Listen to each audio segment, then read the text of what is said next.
ही $15,000 घूम रहे थे। मैं चाहता था सब कुछ वापस मिल जाए। मगरिब के 1 घंटे बाद मेरे एक दोस्त का फ़ोन आया, कॉफ़ी शॉप आओ, तुमसे ज़रूरी बात करनी है। मैं गया तो उसने कहा मेरे एक जानने वाले ने पैसे जमा किए हैं और वो किसी कारोबार में सरमाया कारी करना चाहते हैं। तुमसे बेहतर कोई नहीं लगा मुझे। मैंने उस शख्स को बुलाया और आया और कहा मेरे पास $30,000 हैं और मैं कारोबार में लगाना चाहता हूँ। मैंने कहा मेरी दुकान को $15,000 के माल की ज़रूरत है, क्यों ना आधे पैसे माल में लगाऊं और आधे दुकान की रुपाई में।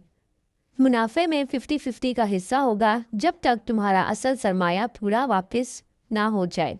मैंने मायदा कर लिया। मैंने दुकान दोबारा बनाई, माल खरीदा और ईद के बाद दुकान खोल दी।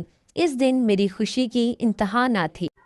वाह, मैं भूल गया दुकान में आग लगने से 1 हफ्ता पहले मेरी वालदा को कैंसर की बीमारी थी। टेस्ट करवा लिए थे और नतीजा जो था वो अरफा के दिन आना था। नतीजा आया कि अल्हम्दुलिल्लाह वो मुकम्मल तौर पर सेहतमंद थी। जब अम्मी को पता चला तो वो खुशी से पूरा दिन रोती रही, अल्लाह का शुक्र अदा करती रही। दुकान दोबारा खुल गई।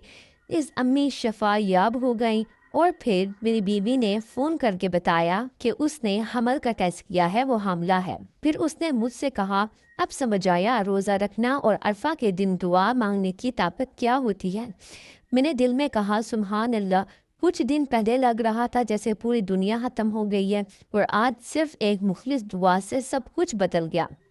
इस दिन मैंने अल्लाह के सामने आजिज़ी का वो सबक सीखा जो कभी नहीं भूलूंगा। अल्लाह हमारे साथ है, वो कभी हमें वो आजमाता है ताकि हम उसकी तरफ रुजू करें, तौबा करें।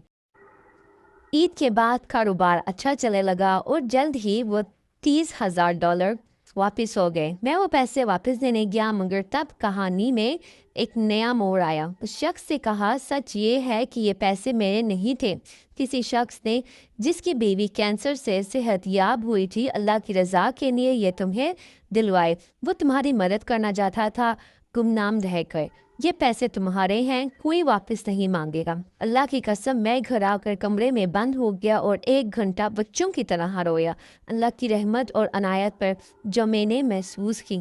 अब भी जब ये वाक़या याद आता है तो आंखों से सिर्फ आंसू नहीं खून के आंसू निकलते हैं कि मैंने रब से दूरी में वक्त गुजारा जबकि वो तो हमेशा करीब था। इस तजज़ा से हमें मुझे यौम अरफा, रोज़ा, दुआ और अल्लाह पर एतमाद का असल मतलब सिखाया। ये मेरी ज़िंदगी का नुक्ता आगाज़ बन गया। मैं तौबा की और दीन से जुड़ गया।